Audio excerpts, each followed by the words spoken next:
2022 دی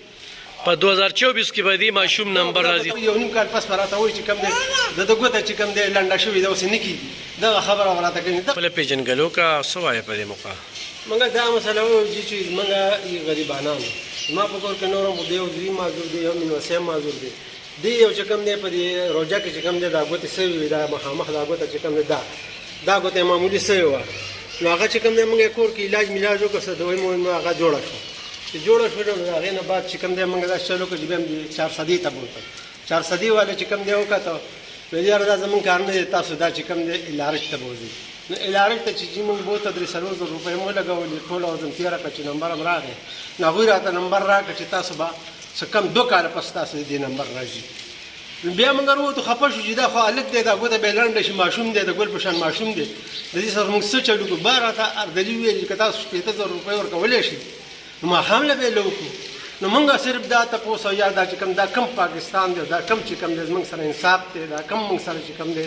انسانیت دی چې یو ماشوم د ګل په شان کال پس به راته وایي یو نیم کال پس به راته وایي چې کوم دی د ګوته چې کوم دی لنډه شوې ده اوس یې نه کېږي دغه خبره راته کوي. دغه موږ دا ویل غواړو چې موږ چې کوم دی انصاف غواړو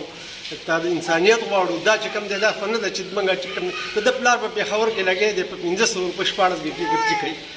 په دې کې به 15,000 اویا روپۍ څنګه بچ کړي چې کوم دی موږ له هغې اپرېشن وکړو. دغه چټۍ لیکه راته وښیه.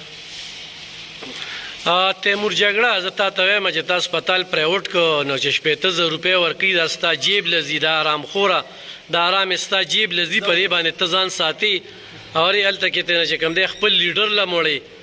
او دغه له دا ګوره جي 2024 دا 2022 دی په 2024 کې به دې ماشوم نمبر راځي. خدای دې په خپل زوی راوله نو تا ته پته ولګي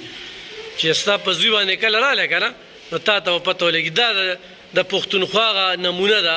د پښتونخوا هغه د صحت وزیر دی د 400 هسپتال ته یو نمونه MS رالیږلی دی د 2 هسپتالونه یو MS کړی دی دا همدا قیسې دي چې هغه له پیسې ځي چې 15,000 روپۍ ورکوي نو نن ماښام کېږي خو 15,000 نه ورکوي نو د دې ګل شانتې ماشوم چې کوم دی 2 کاله پس علاج کېږي. دا ډېره د افسوس خبره ده ډېره د افسوس خبره ده. حاجي صاحب نمبر دې سړی خو چېرته داسې یو ډاکټر وي تا ته ټلیفون وکړي هېڅ پته نه لګي. مسیحا هم شته خو دغه شانتې ګڼکفان هم شته دا ګڼکفان دي دوی راوتلي دي او ګڼکفی کوي خو دا د وزیر صحت په ایما باندې کوي او د وزیر صحت له باقاعده پیسې ځي او دی بیا خپل لیډر له چې کوم دی نو دغه پیسې لیږي.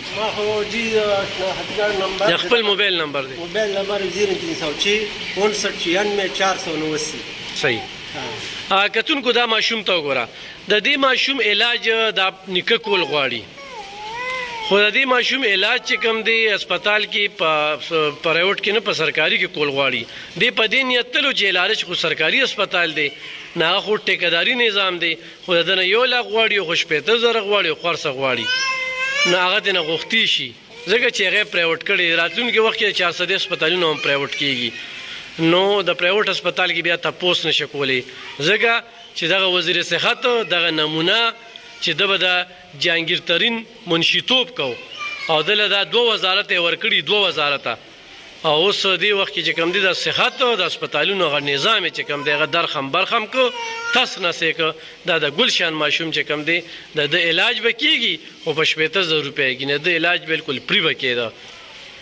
نو ډېر افسوس دی سار وختي چې کوم دی دا مشر راغلی دې لپاره راغلی چې د انصاف هم غواړي او د خپل نوسي علاج کول هم غواړي 2 کاله ټیم یې ورکړی ډېر افسوسناک خبره ده. مننه.